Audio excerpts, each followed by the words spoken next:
Hi guys! Sobrang lakas ng ulan ngayon. Hindi ko alam kung naririnig niyo ako. Pero, ayan, magmukbang tayo nito. Ginawa natin, yung niluto natin na baked Japanese kamote. So, ito siya guys. Matamis ito kasi di ba yung mga kamote ng Japan at Korea matamis. So, ang ina-expect ko talaga matamis siya.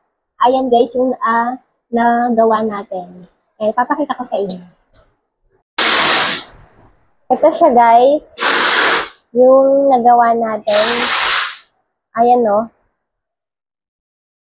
Pasensya na kayo, sobrang ingay. Nabili ko nga pala yung kamote guys sa online, sa mga group dito sa lugar namin.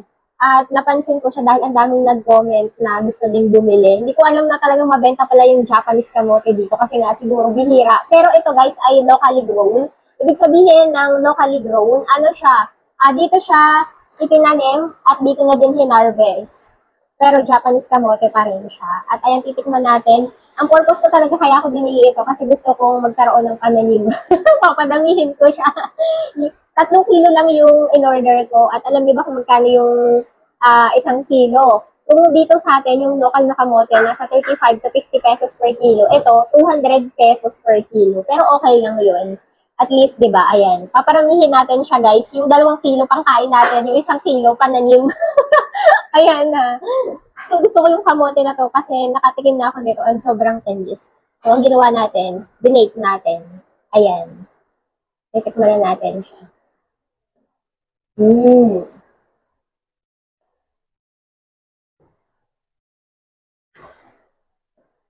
Ang tamis niya nga. Legit siya guys na Japanese kamote kasi ganito din katamis yung natikman ko. Sarap. Hmm? Bihira pa naman yung ganitong kamote. Natsyempohan ko lang na merong nagbebenta sa online, sa mga group-group. Tapos ayun, napabili tayo. Ayan. Sarap. Ang sarap guys. Kala ko in-scam lang ako kasi yung pagdating sa akin, madumi pa yung kamote. Tapos talagang mukha lang siya na normal na kamote yung nabibili dito sa atin. At sabi ko, halab na scam yata ako. Pero itong natikman natin, sobrang tamis nga niya. Totoo siya na Japanese, ah, kamote. Ang sarap. Nilagyan lang natin to ng cheese.